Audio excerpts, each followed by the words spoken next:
Ave Regina, Mater misericordiae, vita dulcedo, estes nostra salve. The Lord be with you. A reading from the Holy Gospel according to John. 6 days before Passover, Jesus came to Bethany, where Lazarus was, whom Jesus had raised from the dead.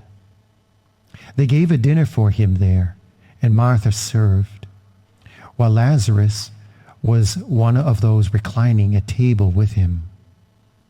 Mary took a liter of costly aromatic perfumed oil, made from genuine aromatic nard, and anointed the feet of Jesus and dried them with her hair.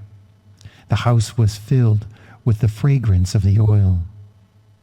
Then Judas the Iscariot, one of his disciples, and the one who would betray him, said, "Why was this not sold for 300 days' wages and given to the poor?"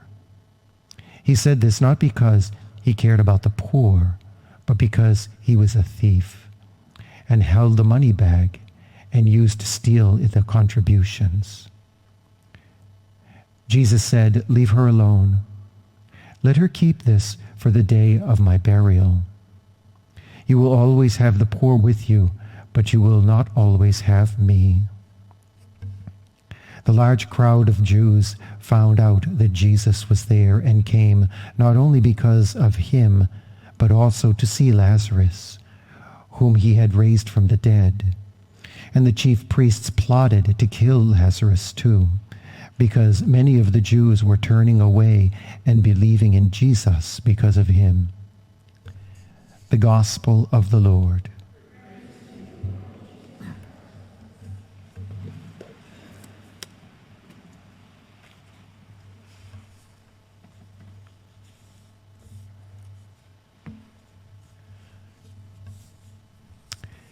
300 days' wages for perfume.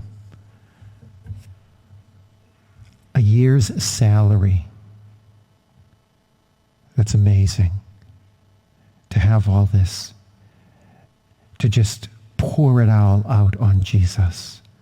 But it wasn't really about the perfume and its cost. It was an act of love. An act of love that is akin to what we call reverence. To hold someone in high esteem and treat them that way. To love them in a special, profound, and chaste way. This is what Mary was doing. It's ironic that 300 days' wages was the cost of this perfumed oil. And Judas is the one complaining. And later in the gospel, he would treat Jesus as if he was worth only 30 pieces of silver, which is about a third of what the perfumed oil cost.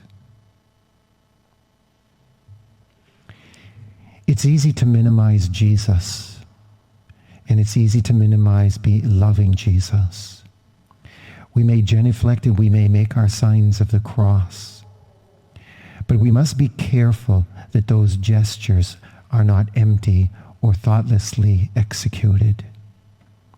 We must be careful that we would really develop in our heart a desire to love him with the intensity of this woman who poured oil all over him. For this reason, we celebrate Holy Week. We celebrate Easter. We celebrate Christmas.